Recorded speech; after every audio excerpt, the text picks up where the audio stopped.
దేవుని బిడ్డలారా, ఎక్కడ చూసినా యుద్ధాలు, ఎక్కడ చూసినా అసమాధానతలు, ఎక్కడ చూసినా పోరాటాలను మనం చూస్తున్నాం. ఇక్కడ ఒక ముఖ్యమైన విషయాన్ని మనము అర్థం చేసుకోవాలి. ఏమండి అది? వేద గ్రంథంలో ఈ కాలాన్ని గురించి సూచించబడిందా? అవునండి.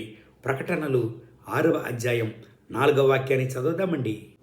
అప్పుడు ఎర్రదైన వేరొక గుర్రము బయలు వెళ్ళాను.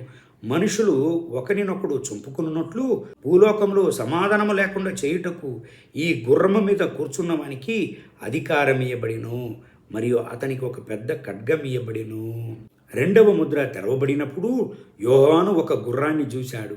ఆ గుర్రంపై ఉన్నవానికి భూమి మీద నుండి శాంతిని తొలగించే అధికారం ఇవ్వబడింది. దాని ఫలితంగా ప్రజలు ఒకరిని ఒకరు హింసించి చంపుకొనిదరు. అతనికి ఒక పెద్ద ఖడ్గము ఇవ్వబడింది.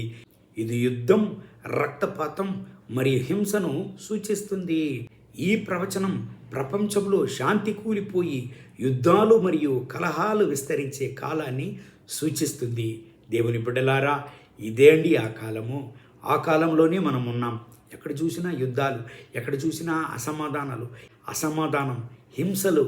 దేవుని బిడ్డలారా, చాలా ముఖ్యమైన కాలంలో మనం ఉంటున్నాం. ఇక్కడ మనం చేయవలసినది 2 విషయాలు. ఒకటి, దేవుని రాకడ కొరకు మనం సిద్ధం కావాలి.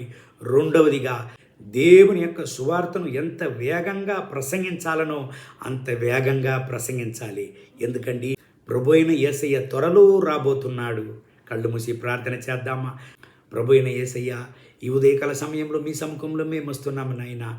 నా రాజా, ప్రకటనలు 6వ అధ్యాయం 4వ వాక్యంలో మేము చదివినటువంటి ప్రకారం, నా రాజా, ఈ కాలంలో జరుగుచుండేటువంటి పరిస్థితులను మేము చూస్తున్నాము నాయన.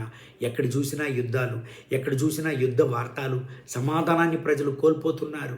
నా దేవా, ఎక్కడ చూసినా హింసలు, ఉపద్రవాలు నాయనా. అవును నా రక్షక, ఇది దేవుని యొక్క రాకడను సూచిస్తుంది. మీ రాకడ కొరకు మేము సిద్ధపడి అనేక మందిని సిద్ధపరచడానికి మాకు సహాయం చేయండి. యేసయ్య నామములో తండ్రి, ఆమేన్, ఆమేన్.